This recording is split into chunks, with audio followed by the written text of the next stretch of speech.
당연히 윤진이지. 다른 누가 있겠어? 이제 와서 모른다고 할 거야? 저 아니에요. 윤진의 목소리는 떨리고 있었습니다. 자신의 모습을 보고도 믿기지 않는다는 반응을 보이자 복래는 더욱 화가 났습니다. 기억이 없다고?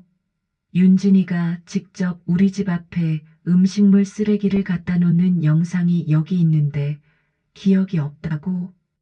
복래의 목소리는 점점 높아졌습니다. 며칠 동안 쌓인 스트레스와 분노가 한꺼번에 터져 나왔습니다. 어머님, 정말 저는 기억이 안 나요. 제가 그런 일을 했다는 것도 믿기지 않고요. 시청하시는 모든 분들, 사랑합니다. 복래는 벌써 일주일째 같은 광경을 보고 있었습니다. 매일 아침 현관문을 열면 어김없이 그 자리에 놓여 있는 검은 봉투. 처음엔 누군가의 실수라고 생각했지만 이제는 확신했습니다. 누군가 의도적으로 하고 있는 일이었습니다. 남편 정수가 세상을 떠난 지 8개월. 혼자 살게 된 후 복래는 작은 일에도 예민해져 있었습니다. 42년을 함께 산 남편이 없는 집은 너무 조용했고 복래는 스스로를 지켜야 한다는 경계심이 날로 커져만 갔습니다. 대체 누가 이런 짓을 하는 거야? 오늘의 봉투는 특히 심했습니다. 국물이 새어나와 바닥에 얼룩을 만들었고 생선뼈와 곰팡이 핀 밥알들이 뒤섞인 냄새가 역겨웠습니다. 복래는 손으로 코를 막고 얼른 쓰레기통으로 향했습니다. 같은 층 다른 집들 앞은 깨끗했습니다. 오직 자신의 집 앞에만 이런 일이 벌어지고 있었습니다. 관리사무소에 전화를 걸어봤지만 다른 세대에서는 그런 불만을 제기한 적이 없다는 답변만 돌아왔습니다. 복래의 의심은 점점 구체적인 대상을 향했습니다. 바로 맞은편에 사는 며느리 윤진이었습니다. 정수가 생전에 큰아들 내외를 많이 도와줬는데 상속분할 때 윤진이 보인 태도가 마음에 걸렸습니다. 윤진은 남편이 세상을 떠난 후 같은 아파트 같은 층으로 이사를 왔습니다. 혼자 살기 어렵다며 시어머니 가까이에서 지내고 싶다고 했었죠. 하지만 상속 문제가 불거지면서 두 사람 사이는 어색해졌습니다. 시어머니와 며느리로 수십 년간 그럭저럭 지내온 사이였는데 돈 이야기만 나오면 윤진은 마치 다른 사람처럼 변했습니다. 법적으로는 문제없는 몫을 요구했지만 그 과정에서 보인 차가움이 복래에게는 충격이었습니다. 시아버지가 그렇게 아껴주고 도와줬는데도 말입니다. 윤진 집이 바로 맞은편이라 음식물 쓰레기를 갖다 놓기에도 편리했고 윤진은 새벽에 일찍 일어나는 습관이 있어서 다른 사람들이 눈치채지 못할 시간에도 움직일 수 있었습니다. 그날 오후 복래는 윤진과 엘리베이터에서 마주쳤습니다. 윤진은 평소와 다름없이 담담한 표정이었지만 복래에게는 그 침착함이 오히려 의심스러웠습니다. 평소보다 복래를 피하는 것 같았고 인사도 성의 없이 했습니다. 엘리베이터가 자신들의 층에 도착했을 때 복래는 용기를 내어 말을 꺼냈습니다. 윤진아, 혹시 시간 있을 때 잠깐 이야기 좀 할 수 있을까? 윤진은 잠시 당황한 듯한 표정을 지었습니다. 그 순간의 당황이 복래에게는 더욱 의심스럽게 느껴졌습니다. 네, 무슨 일인지 모르겠지만 괜찮습니다. 두 사람은 복래 집 앞에서 멈춰 섰습니다. 바로 그곳, 매일 아침 그 역겨운 음식물 쓰레기가 놓여 있던 바로 그 자리에서 말입니다.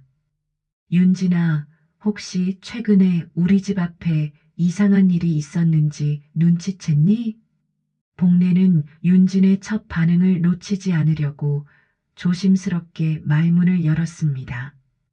윤진은 고개를 갸우뚱하며 복례를 바라봤지만 복례가 보기에는 그 표정이 진짜 모르는 것인지 모르는 척하는 것인지 확신이 서지 않았습니다.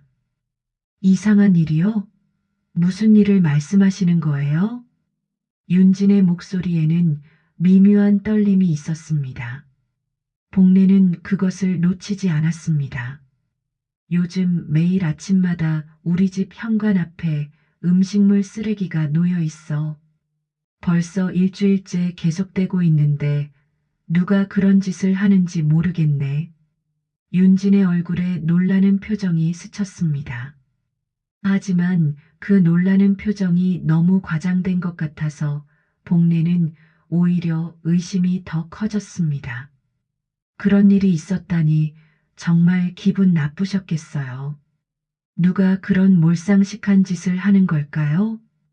윤진의 말은 적절했지만 복례에게는 뭔가 연기 같다는 느낌이 들었습니다. 며느리가 시어머니에게 보이기엔 너무 형식적인 반응이었습니다. 윤진이는 새벽에 일찍 일어나는 편이잖아. 혹시 그 시간에 이상한 사람 본 적 없어? 복례는 한 발짝 더 나아가서 질문했습니다. 윤진이 새벽에 일어나는 습관이 있다는 것을 언급한 것은 윤진을 시험해 보려는 의도였습니다. 아, 네, 저는 일찍 일어나긴 하지만 딱히 이상한 사람을 본 적은 없는 것 같은데요. 윤진의 대답이 애매했습니다. 없는 것 같다는 표현이 복례에게는 확신이 없어 보였습니다. 그럼 혹시 윤진이는 최근에 음식물 쓰레기 버릴 때 실수로 다른 곳에 놓은 적 없어? 이 질문에 윤진의 반응이 확연히 달라졌습니다. 잠시 얼굴이 굳어지더니 빠르게 고개를 저었습니다. 저요? 아니요. 전혀 그런 적 없어요. 저는 항상 정해진 시간에 정해진 장소에 버리거든요. 윤진의 대답은 너무 단정적이었습니다. 복례는 윤진을 더 자세히 관찰했습니다. 윤진의 손이 미세하게 떨리고 있었고 평소보다 말이 적었습니다. 그리고 복례의 눈을 제대로 마주보지 못하고 자꾸 다른 곳을 보고 있었습니다. 윤진아, 혹시 나한테 하고 싶은 말 있어? 상속 문제 이후로 우리 사이가 좀 어색해진 것 같아서 복례는 직관적으로 상속 문제를 꺼냈습니다. 윤진의 얼굴이 순간 굳어졌습니다. 그리고 조금 더 방어적인 어조로 말했습니다. 상속 문제는 이미 다 정리된 일이잖아요. 저는 어머님에게 특별한 감정 같은 건 없어요. 하지만 윤진이 특별한 감정 같은 건 없다고 말할 때 목소리에 미묘한 변화가 있었습니다. 복례는 그것을 놓치지 않았습니다. 며느리가 시어머니에게 그렇게 말하는 것 자체가 이상했습니다. 그럼 다른 누군가가 그런 일을 하는 걸까? 윤진이가 보기에는 누가 그런 일을 할 것 같아? 글쎄요. 이 동네에서 그런 일을 할 사람이 있을까요? 윤진은 여전히 침착한 목소리로 답했습니다. 하지만 복례는 윤진의 눈빛에서 뭔가 다른 감정을 읽었습니다. 윤진아, 정말 아무것도 모르는 거야? 복례는 마지막으로 직접적으로 물어봤습니다. 윤진은 잠시 침묵했습니다. 그 침묵이 복례에게는 길게 느껴졌습니다. 정말 모르겠어요. 어머님이 그런 일로 고생하고 계신다니 안타깝네요.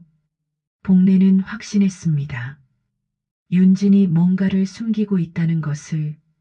하지만 윤진은 끝까지 시치미를 떼고 있었습니다. 복례는 더 확실한 증거가 필요하다고 생각했습니다. 복례는 더 이상 추측만으로는 안 되겠다고 생각했습니다. 확실한 증거를 잡기 위해 막내 아들 민재에게 전화를 걸었습니다. 민재야, 엄마 좀 도와줄래?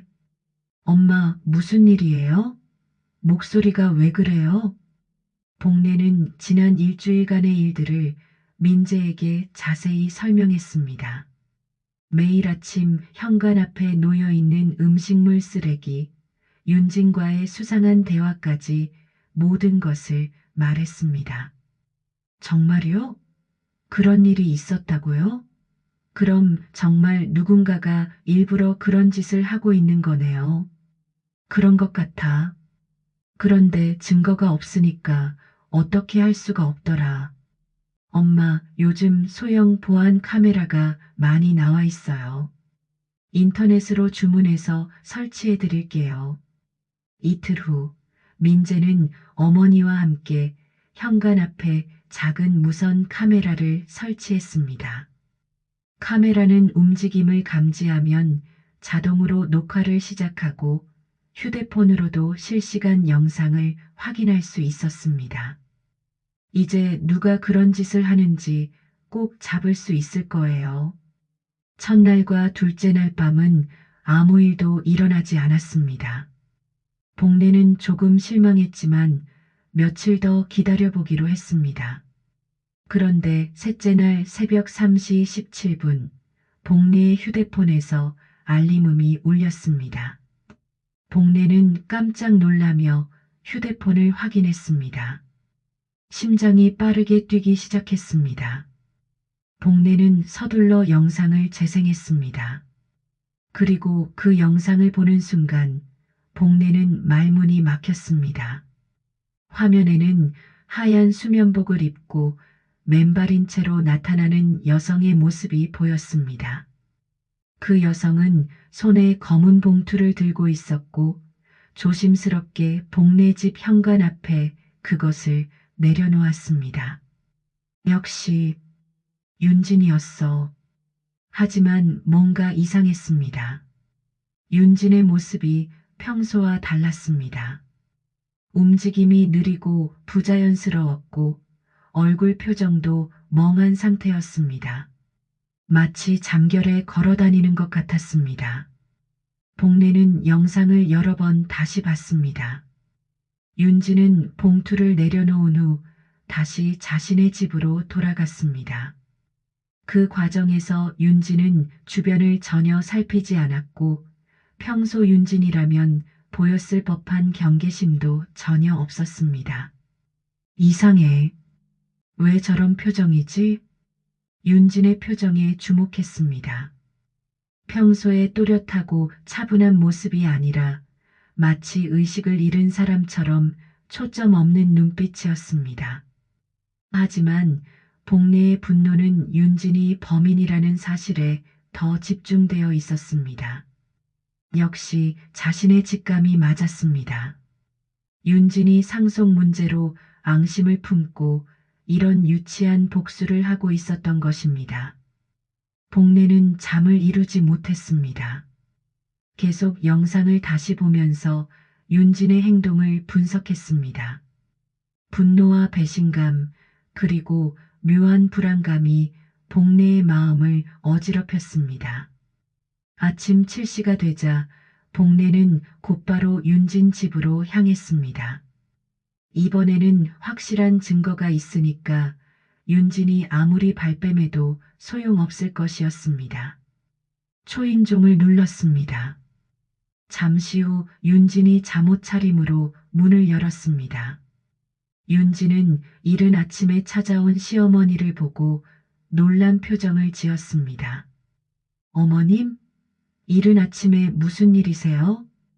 윤진아, 우리 이야기 좀 해야겠어. 아주 중요한 일이야. 복례의 목소리는 단호했습니다.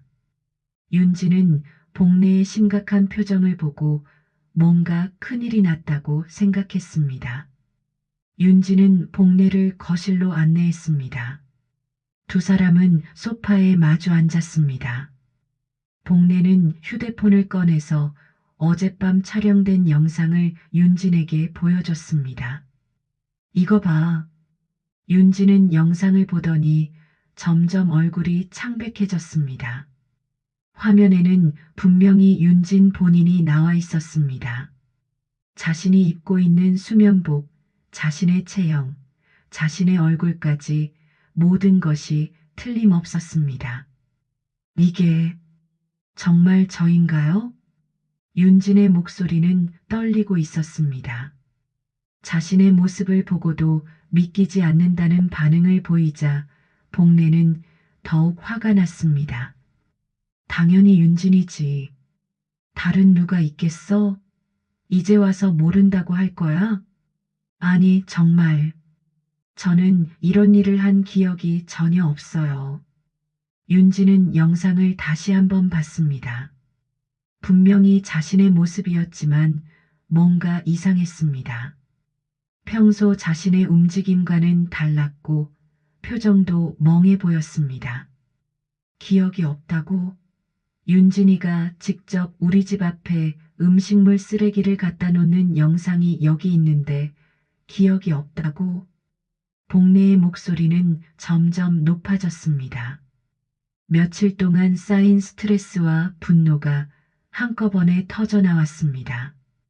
어머님, 정말 저는 기억이 안 나요. 제가 그런 일을 했다는 것도 믿기지 않고요. 윤진은 계속 자신의 기억 상실을 주장했습니다. 하지만 복래는 윤진의 말을 믿지 않았습니다. 그럼 이 영상이 가짜라는 말이야? 다른 누군가가 윤진이 얼굴을 합성해서 만든 거라는 건가? 복래는 냉소적으로 말했습니다. 며느리가 시어머니에게 이런 식으로 발뺌하는 것이 더욱 비열하게 느껴졌습니다.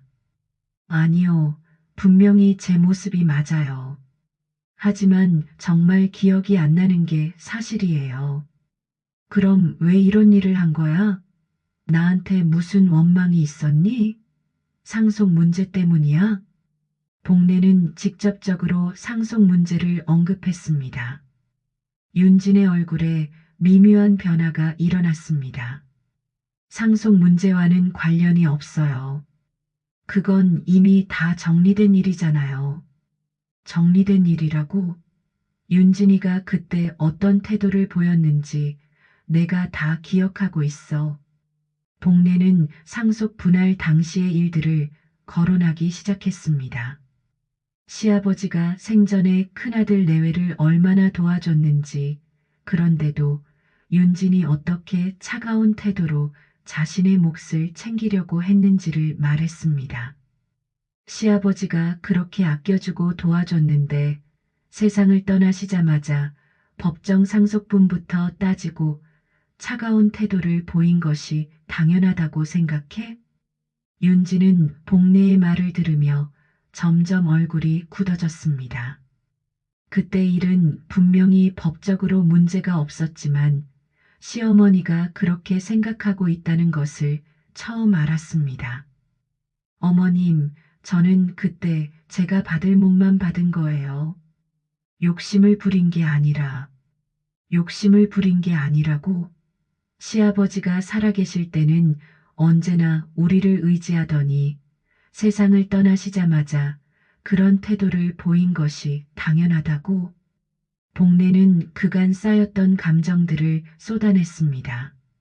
시어머니와 며느리라는 관계에서 느꼈던 서운함과 배신감이 모두 터져나왔습니다. 윤진은 복래의 분노 어린 목소리를 들으며 당황했습니다. 자신이 시어머니에게 그런 감정을 주었다는 것을 전혀 몰랐습니다. 어머님, 정말 죄송해요. 제가 그런 마음을 들였는지 몰랐고, 이런 일을 했다는 것도 정말 믿기지 않아요. 윤진은 진심으로 사과했습니다. 하지만 복래는 윤진의 사과를 쉽게 받아들일 수 없었습니다. 사과한다고 해서 내가 느꼈던 기분 나쁨이 사라지는 건 아니야. 매일 아침 그 더러운 음식물 쓰레기를 치우면서 얼마나 속상했는지 알아? 저, 저도 정말 이해가 안 가는 상황이에요. 혹시 제가 잠결에 그런 일을 한 건 아닐까요? 병원에 가서 검사를 받아봐야겠어요. 윤지는 떨리는 목소리로 말했습니다. 뭔가 자신에게 이상한 일이 일어나고 있다는 생각이 들었습니다. 잠결에? 그럼 정말 기억이 안 난다는 건가? 복례는 윤진의 진심 어린 당황을 보고 조금씩 의심이 들기 시작했습니다. 윤진이 정말로 연기를 하고 있는 것인지 아니면 진짜로 기억이 안 나는 것인지 확신이 서지 않았습니다. 복례는 집으로 돌아와서도 마음이 복잡했습니다. 윤진과의 대화에서 느꼈던 것은 단순한 앙심이 아니라 진짜 당황과 혼란이었습니다. 복례는 막내 아들 민재에게 전화를 걸었습니다. 민재야, 시간 있으면 잠깐 집에 와줄래? 급한 일이야. 1시간 후 민재가 집에 도착했습니다.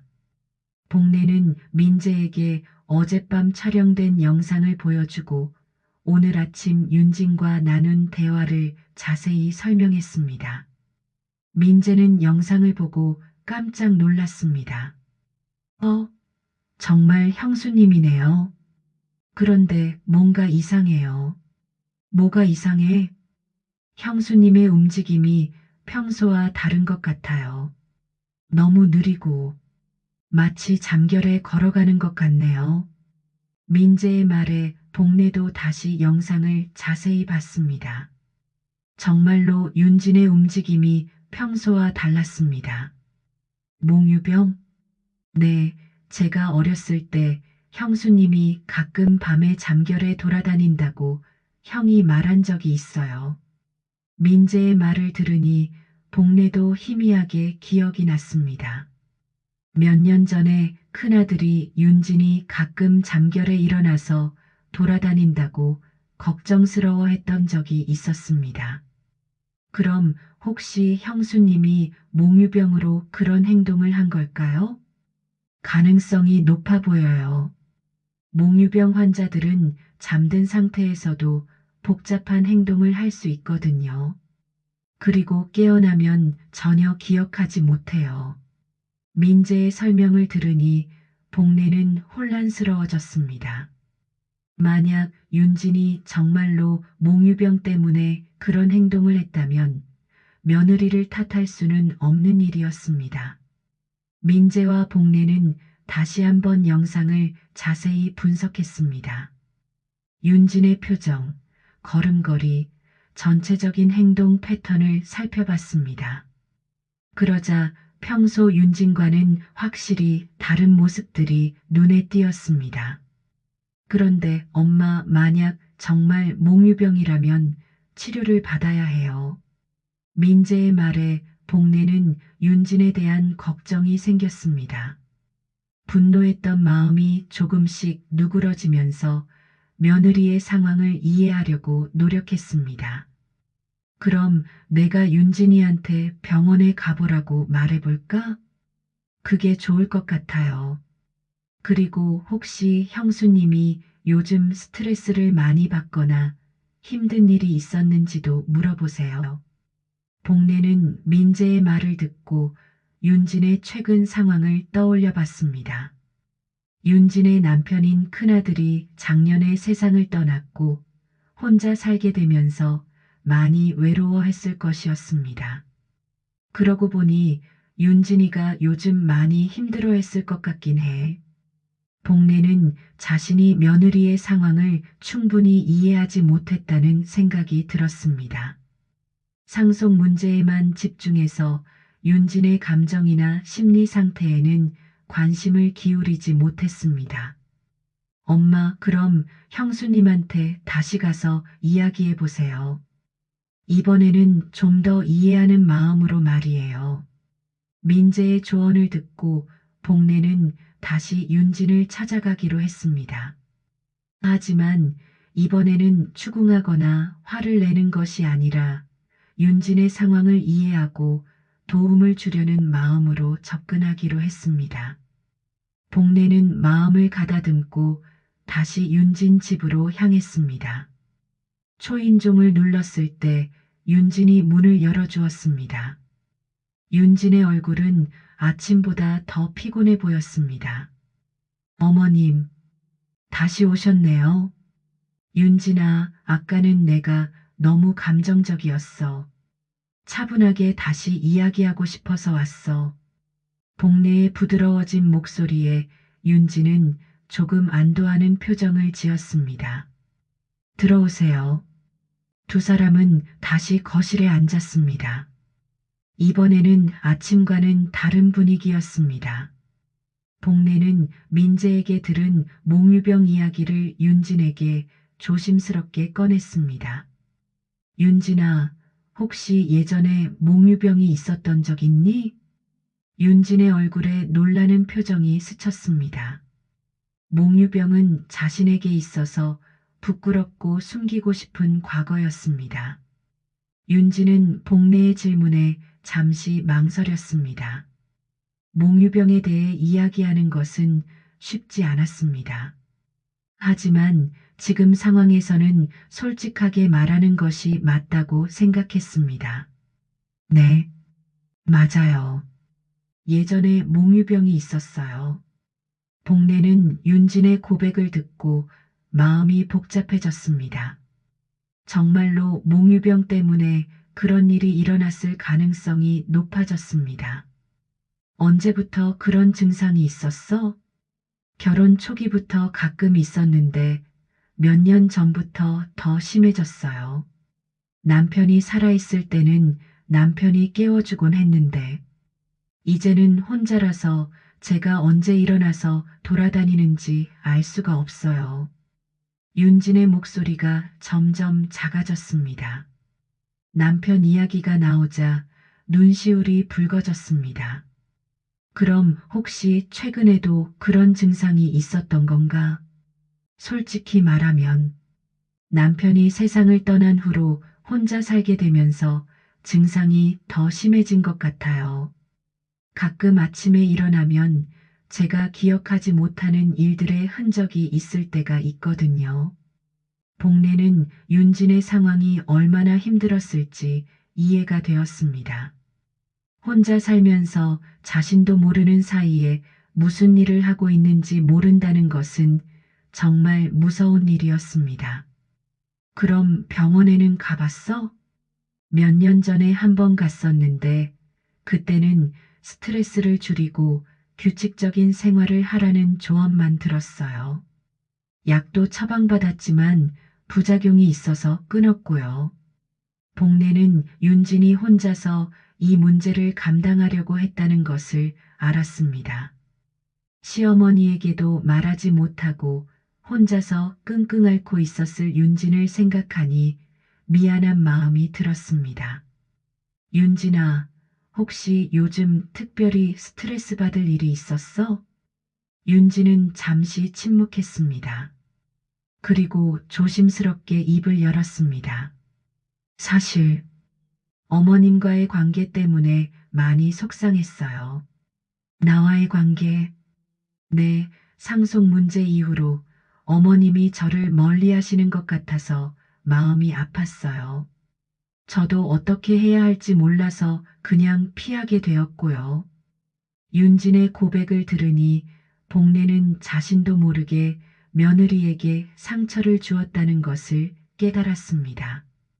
그리고 사실 제가 무의식 중에 어머님에 대한 복잡한 감정을 갖고 있었나 봐요. 복잡한 감정? 윤지는 깊은 숨을 쉬고 계속 말했습니다.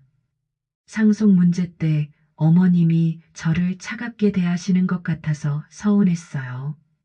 그리고 제가 혼자가 된 후에도 예전처럼 챙겨주지 않으시는 것 같아서 외로웠고요. 복례는 윤진의 말을 들으며 자신의 행동을 되돌아봤습니다. 상속 문제에 집중하느라 며느리의 감정을 배려하지 못했고 그 이후로도 윤진의 외로움이나 어려움에 관심을 갖지 않았다는 것을 깨달았습니다. 그럼 혹시 무의식 중에 나한테 그런 감정을 표출한 건가? 그런 것 같아요. 의식적으로는 어머님을 원망하지 않으려고 했는데 무의식 중에는 다른 감정들이 있었나 봐요. 복례는 윤진의 솔직한 고백에 마음이 아팠습니다. 자신이 며느리에게 상처를 주었고 그것이 윤진의 몽유병을 악화시켰을 가능성이 있다는 생각이 들었습니다. 그때 복례는 뭔가 떠오르는 것이 있어서 윤진에게 물어봤습니다. 윤진아, 혹시 병원 진료 기록 같은 것이 남아있어? 네, 집에 있어요. 왜요? 한번 볼 수 있을까? 몽유병에 대해서 더 자세히 알고 싶어서. 윤진은 잠시 망설이다가 고개를 끄덕였습니다. 그리고 서재로 가서 오래된 파일을 하나 가져왔습니다. 그 안에는 몇 년 전 정신과에서 받은 진료 기록들이 들어 있었습니다. 복례는 진료 기록을 읽어봤습니다. 의사의 소견서에는 윤진이 스트레스성 몽유병 증상을 보이며 특히 대인관계에서 오는 갈등이나 억압된 감정이 원인일 가능성이 높다고 적혀 있었습니다. 그리고 더 놀라운 것은 몽유병 중에 나타나는 행동 패턴에 대한 기록이었습니다. 윤진은 몽유병 상태에서 종종 무언가를 전달하거나 놓아두는 행동을 반복한다고 적혀 있었습니다. 윤진아, 이 기록을 보니까 예전에도 비슷한 행동을 한 적이 있었나 봐. 윤진은 진료 기록을 보고 깜짝 놀랐습니다. 자신도 잊고 있었던 내용이었습니다. 맞아요. 그때 의사 선생님이 제가 무의식 중에 다른 사람에게 뭔가를 전달하려는 행동을 한다고 하셨어요. 복례는 이제 상황이 조금씩 이해되기 시작했습니다. 윤진의 몽유병이 단순한 무의식적 행동이 아니라 억압된 감정의 표출이었을 가능성이 높았습니다. 복례는 진료 기록을 더 자세히 읽어봤습니다. 그 안에는 윤진의 몽유병이 단순히 잠결에 돌아다니는 것이 아니라 깊은 심리적 원인이 있다는 내용이 적혀 있었습니다. 특히 윤진이 표현하지 못하는 분노나 서운함이 무의식적 행동으로 나타난다는 분석이 상세히 기록되어 있었습니다. 윤진아, 이 기록을 보니까 윤진이가 나에게 정말 많은 감정을 쌓아두고 있었던 것 같아. 윤진은 고개를 끄덕였습니다. 이제 와서 모든 것을 숨길 필요가 없다고 생각했습니다. 네, 맞아요. 사실 저는 어머님에게 많은 서운함을 갖고 있었어요. 복례는 윤진의 솔직한 고백을 들을 준비가 되어 있었습니다. 어떤 서운함이었어? 윤진은 깊은 숨을 쉬고 자신의 마음속 깊은 곳에 있던 감정들을 꺼내기 시작했습니다. 상속 문제가 생겼을 때 어머님이 저를 마치 돈에 눈먼 사람처럼 대하시는 것 같아서 너무 속상했어요. 저도 가족이라고 생각했는데 갑자기 남처럼 대하시니까 마음이 아팠어요. 복례는 윤진의 말을 들으며 그때의 상황을 다시 떠올려 봤습니다. 남편이 세상을 떠난 슬픔과 상속 문제의 복잡함 속에서 며느리의 감정까지 세심하게 배려하지 못했던 것이 사실이었습니다. 그리고 남편이 세상을 떠난 후에도 어머님이 예전처럼 안부를 묻지 않으시는 것 같아서 외로웠어요. 시어머니로서 가끔 연락하고 챙겨주셨으면 좋겠다고 생각했는데 윤진의 목소리가 점점 작아졌습니다. 그동안 혼자 삭혔던 외로움과 서운함이 모두 드러났습니다. 그런데 제가 직접 말씀드릴 수는 없었어요. 상속 문제로 서먹해진 상황에서 제가 먼저 다가가기가 어려웠거든요. 복례는 윤진의 말을 들으며 자신의 잘못을 깨달았습니다. 상속 문제에만 집중하느라 며느리의 감정을 배려하지 못했고 그 이후로도 윤진의 상황에 관심을 갖지 않았다는 것을 인정할 수밖에 없었습니다. 그래서 무의식 중에 그런 감정들이 쌓이고 쌓여서 몽유병으로 나타난 거구나. 네, 아마 그런 것 같아요. 의식적으로는 어머님을 원망하지 않으려고 했는데 마음 깊은 곳에서는 다른 감정들이 있었나 봐요. 복례는 윤진이 얼마나 오랫동안 혼자서 이런 감정들을 감당해 왔는지 생각하니 가슴이 아팠습니다. 윤진아, 정말 미안해. 내가 윤진이 마음을 제대로 헤아리지 못했네. 복례는 진심으로 사과했습니다. 이제 와서야 며느리의 입장을 이해하게 되었습니다. 그리고 음식물 쓰레기를 갖다 놓는 행동이 어떤 의미였는지도 알 것 같아. 진료 기록을 다시 보니 윤진의 몽유병 행동에는 상징적 의미가 있다고 되어 있었습니다.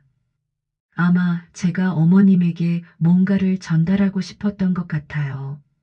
직접 말로는 할 수 없었던 제 마음을 말이에요. 그런데 하필 음식물 쓰레기였을까? 복례는 여전히 궁금했습니다. 윤지는 잠시 생각해 보더니 조심스럽게 대답했습니다. 아마 제가 느꼈던 감정들의 표현이었던 것 같아요. 버림받은 기분, 더러워진 관계, 쓰레기처럼 취급받는다는 느낌, 그리고 어쩌면 어머님도 저와 같은 불쾌한 기분을 느껴보셨으면 하는 무의식적인 바람이 있었을지도 모르겠어요.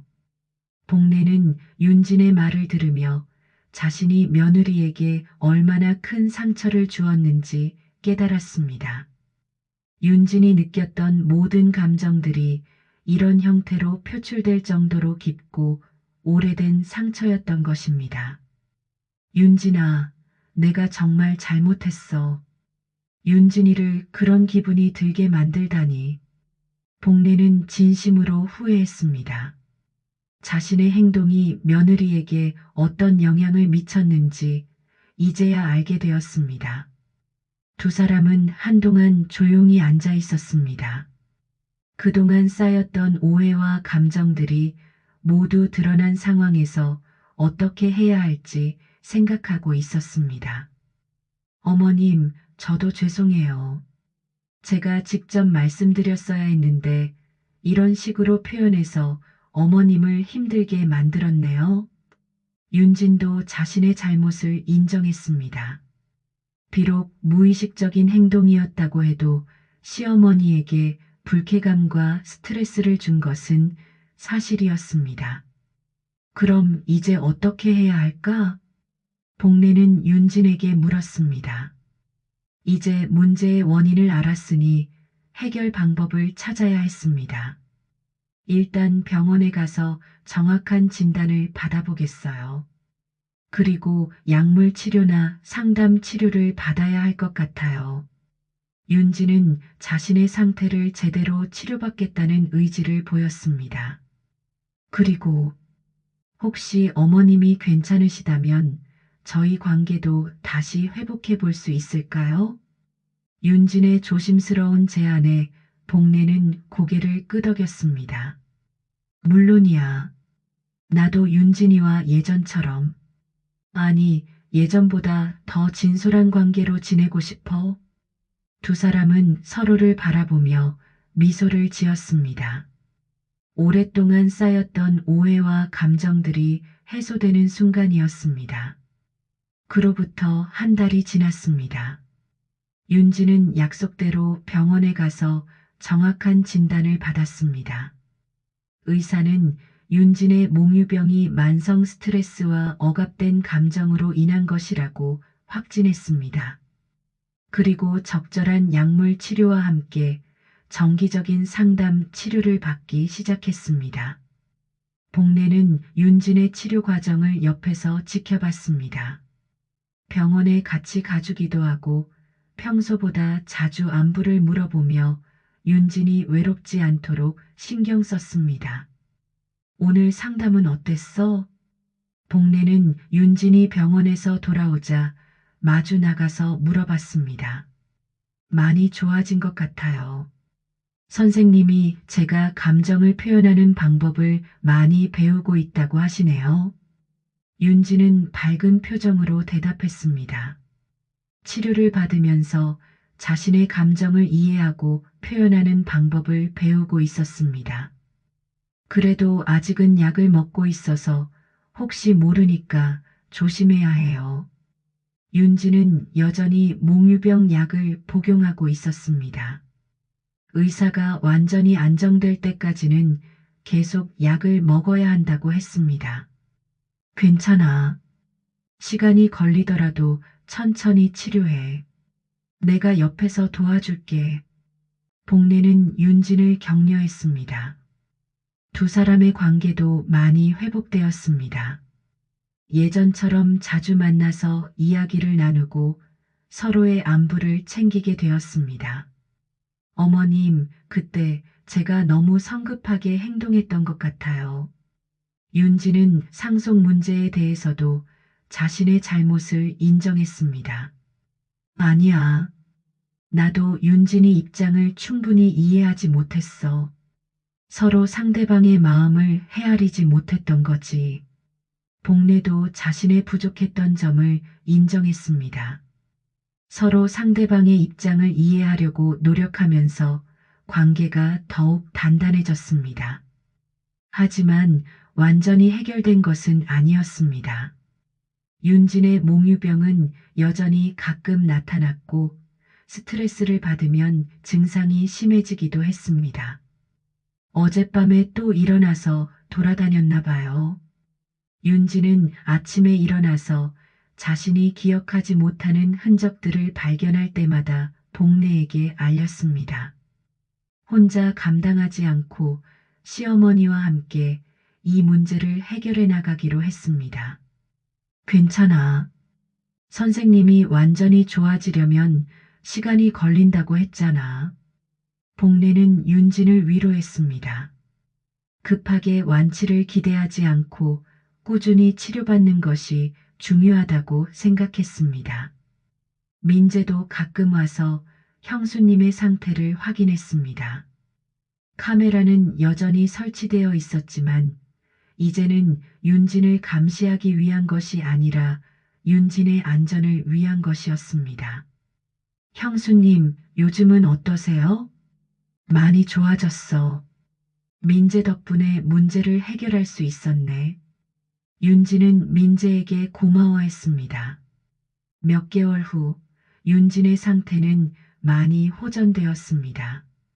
몽유병 증상도 거의 나타나지 않았고 감정 표현도 자연스러워졌습니다. 복례와의 관계도 예전보다 더 깊고 진실한 관계가 되었습니다. 어머님, 정말 고마워요. 어머님이 아니었다면 저는 계속 혼자 끙끙 앓고 있었을 거예요. 윤지는 복례에게 진심으로 감사의 마음을 표현했습니다. 나야말로 고마워. 윤진이 덕분에 내가 많은 것을 배웠어. 복례도 이번 일을 통해서 많은 것을 배웠다고 생각했습니다. 다른 사람의 마음을 이해하는 것의 중요성, 진정한 소통의 가치, 그리고 서로 배려하는 마음의 소중함을 깨달았습니다. 하지만 이야기는 여기서 끝나지 않았습니다. 어느 날 저녁 복례는 윤진과 차를 마시며 이야기를 나누고 있었습니다. 어머님, 사실 제가 아직도 가끔 밤에 잠이 안 올 때가 있어요. 윤진의 고백에 복례는 걱정스러운 표정을 지었습니다. 혹시 또 무슨 일이 있을까 봐서요. 제가 모르는 사이에 또 다른 누군가에게 피해를 줄까 봐. 윤진의 불안은 완전히 사라지지 않았습니다. 윤진아, 그럴 때마다 나한테 연락해. 혼자 끙끙 앓지 말고. 복례는 윤진의 손을 잡으며 말했습니다. 우리 이제 진짜 가족처럼 지내기로 했잖아. 좋을 때나 힘들 때나 함께하는 거야. 두 사람은 서로를 바라보며 미소를 지었습니다.